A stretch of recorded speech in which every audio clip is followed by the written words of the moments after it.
What is your plopping point? What is your project management plopping point?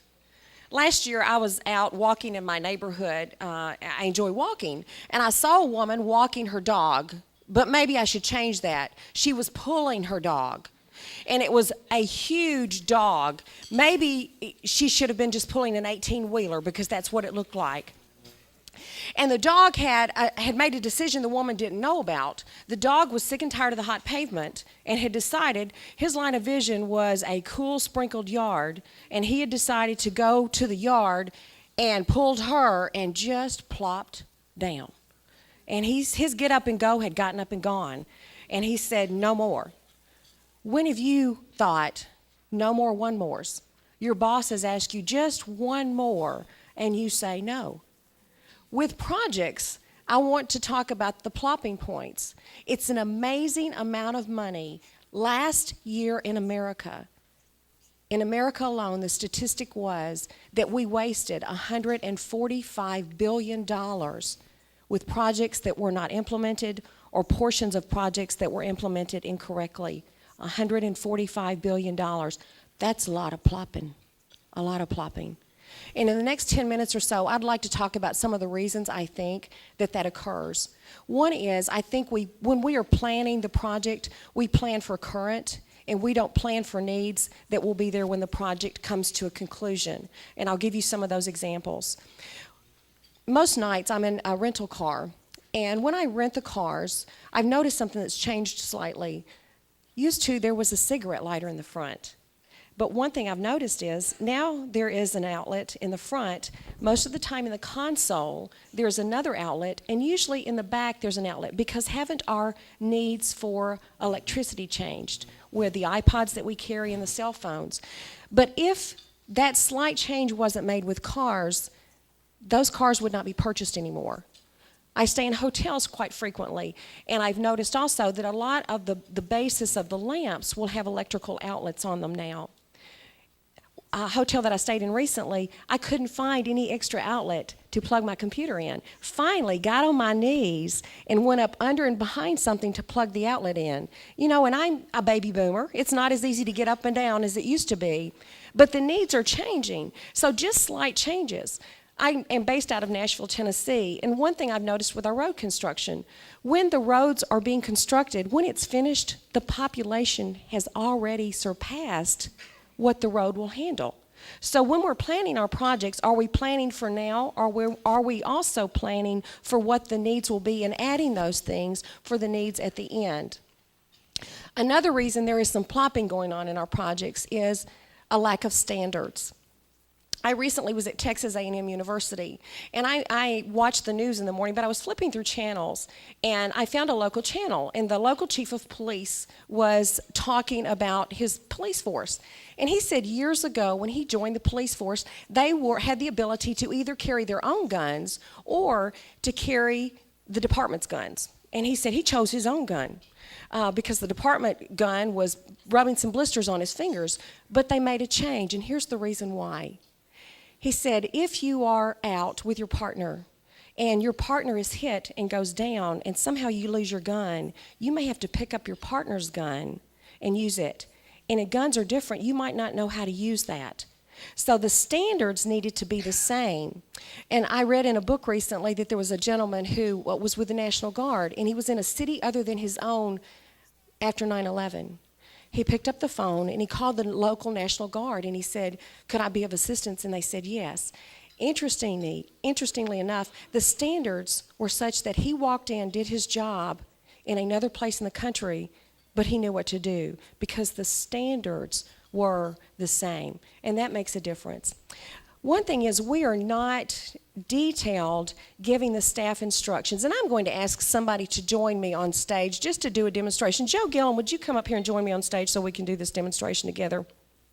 I'm going to take off my jacket. I don't usually teach in sleeveless, but I need to use an example, so I have a sleeveless top on under this. So Joe, I'm going to take off my jacket, and we are always telling people in a work environment to do things. So what I'm going to ask you to do is we're going to pretend that jacket is something that's a work item, and you're going to need to tell me to put it on. That's going to be the work item you need to tell me to do. Here, Patsy, put this Okay. And could you hold that? Sure.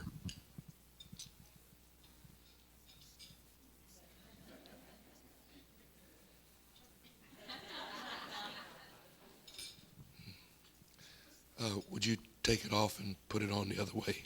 Put it on the other way? Yeah. Okay.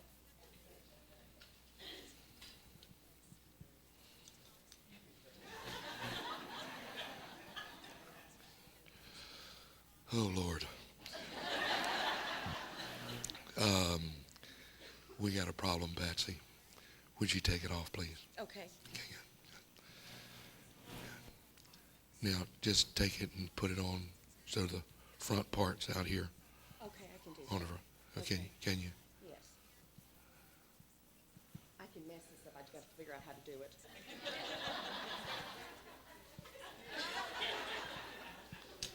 Okay. You're frustrating me, you know that? I'm trying. Joe, did you say I'm frustrating you? Yes. Employees never do that to us, do they? I'm trying to stay calm about this. Take it off one more time, will you please? Good. Now, put your arm in there, will you? Okay. Good. Good. Now, button it up.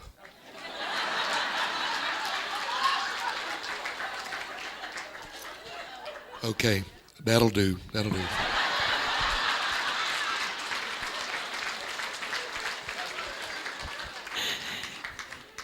Thank you, Joe. Thank you, Joe. Now let's relate this to project management.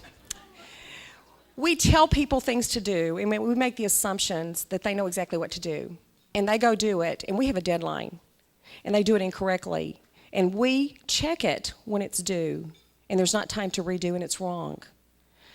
Another thing is, Joe, I loved what you did there. Joe said, that's close enough. That is close enough. And isn't that what we think with our project? That's just close enough. So this is what happens. We are creatures of habit, are we not?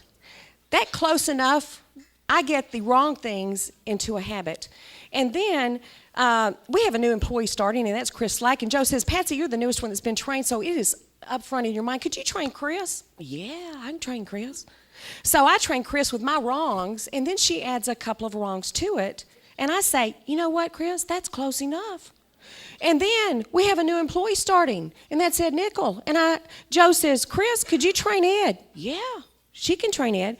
She trains Ed with my wrongs plus her wrongs, and he adds a couple of wrongs. We have an end product that is not satisfactory to our client, and we think it went wrong at the end, but it was going wrong all along. Also, the verbiage that Joe used. Joe, I'm going to pick on you a little bit if that's okay. We can make statements like, well, that's wrong. And if I make statements like that, I have employees who are afraid to try. I want them in a safe environment where when they do mess up, I'm monitoring. But I also have an environment of safety where they are okay to try again. And here's an example that I'll use. In the last year, I had an engagement that I drove to instead of flew. It was from Nashville to Lexington, Kentucky. And I drove in, and about 5 miles from the hotel, something happened. There was a head-on collision that I was a part of. And it totaled the car I was in, and it totaled the car of the gentleman who hit me. Now, I'm pretty calm during a crisis, but that night I was very shaken, and I thought, I don't know how I walked away from this alive, and I don't know how he did. So I was shaken. And I'm a good driver, but my confidence level went down. The next morning, I am ashamed to tell you something. Do you know I had a wreck that was my fault? Because my confidence was down. And for 2 months, I was like a 90-year-old woman. I was afraid to pull out if there was a car coming. So my verbiage when I am taking corrective action needs to be that of encouragement. You know what, you're almost there. That's one way to do it.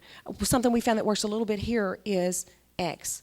So I want to make sure the employees have a correct understanding of what's going on. Another thing that we do is we assume people know things. I work with a contractor out of Nashville. He's a very big contractor. And he said his worst client in his whole life was his wife. And he said, I caused it. And the reason he caused it was because with his clients, he has a checklist, and he goes through everything on the checklist they need to discuss. But with his wife, he just assumed she would know some stuff. One morning he was out of town, and he got a call. And she said, it was 5 o'clock in the morning, and she said, oh my gosh, I've just called the police. There's somebody trying to break into our house. And it was the painter. He had failed to tell her that the painter comes early. He wants to get done before the heat of the day. He looks rough, but he's bonded, insured, etc. So sometimes we just forget to tell people stuff, and that causes huge issues at the end. Another thing that we do is we don't end up where we say we're going to. I hope none of us have ever gotten on an airplane and they say, welcome, we're headed to LA today, and then when we land, we're in Dallas. But isn't that what happens on some of our projects? We start off with one goal, but we end up with something completely different, and the satisfaction goes down. Sometimes we don't clarify standards. We clarify at a very high level, but not lower. If I wanted a 2,400 square foot home built, I might work with a builder and say I wanted a 2,400 square foot home built. And he thinks, average home. I'm thinking granite, marble, top of the line appliances. He builds my home, and when he's finished, I'm not happy. So there was not further definition and further checkpoints along the way. Have you ever been on a flight and you think you're never going to end? They land and then they come back up, and they land again and then they come back up and they land again. We want a smooth landing in a project. Put everything in the project plan that needs to be there, and then we need to ensure it's all done and end it. $145 billion a year in America we are wasting on projects. And I really think that we can do a lot better than that. And it's some of the basics that we can do. So I wish for you and your project smooth takeoffs, cruising, and smooth landings.